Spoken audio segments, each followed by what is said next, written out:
driving it. He's such an unusual human. I mean, there's very few people that you could make any kind of rational comparison to other than maybe Nikola Tesla. Will you really stop and think what he's done? Yeah. And the fact that he does them all simultaneously, that he's involved in the Boring Project, he's involved in Tesla and SpaceX all simultaneously, and Tesla Home, solar, all the solar panels and the making solar tiles for roofs, and he's doing so many different things at the same time. It's almost impossible. I don't understand how he does it. Yeah, I've seen him do it, and I still don't understand it. It's like I kind of burn myself out just trying to do one of those things. Yeah. He does all of them, and I mean, he does have all the advantages of wealth, which helps. So like he'll have meetings with us, and he'll walk out of his last meeting, and he'll walk across the street to Hawthorne Airport, hop on his jet, and he's at Palo Alto in a couple hours, and he can be first thing in the morning at Tesla. Right. And he's got a staff that helps him, and he's got those advantages.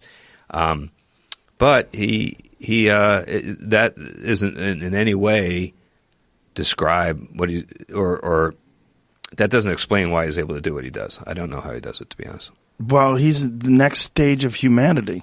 Yeah. If people are evolving, he's like looking at us from the next spot.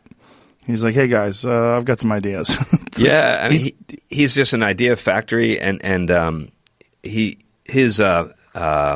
what's really remarkable to me is the breadth of his knowledge. I mean, I've met a lot of super smart people, but they're usually super smart on one thing, and he's able to have conversations with our top engineers about the software and the most arcane aspects of that, and then he'll turn to our manufacturing engineers and have discussions about some really esoteric welding process for some crazy alloy, and he'll just go back and forth, and his ability to do that across all the different technologies that go into rockets and cars and everything else he does, that's what really impresses me. Well, also the lack of burnout, because he's been doing it at this incredible rate, 16 hours a day for how long?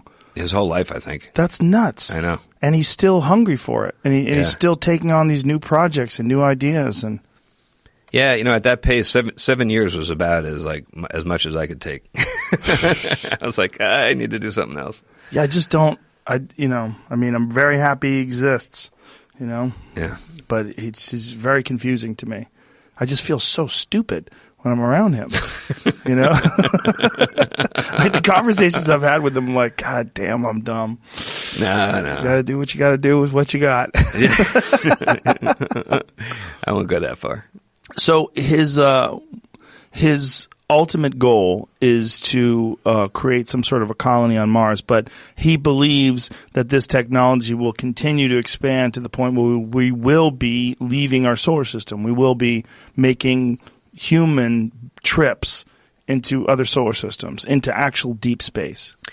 Yeah, I mean, certainly, hopefully that's, at some point, if we're going to survive, if you take the really long view, the solar system's not going to last forever.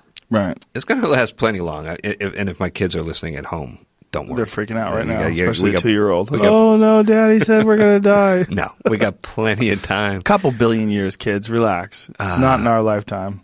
They're so funny.